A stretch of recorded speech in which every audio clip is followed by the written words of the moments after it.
ยังอยู่กันที่จังหวัดร้อยเอ็ดค่ะมีการจัดโครงการปฏิบัติธรรมเจริญจิตตภาวนาณวัดโน่นสูงวิเวกการามนั่นเองค่ะโดยทางผู้ว่าราชการจังหวัดร้อยเอ็ดก็ได้เป็นประธานฝ่ายคฤหัสถ์ในพิธีโครงการอบรมปฏิบัติธรรมเจริญจิตตภาวนาตำบลยางใหญ่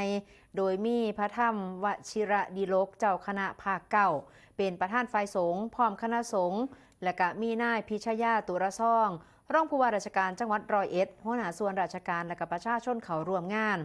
โครงการดังกล่าวก็มีกำหนดจัดขึ้นระหว่าง 12 ถึง 18 กุมภาพันธ์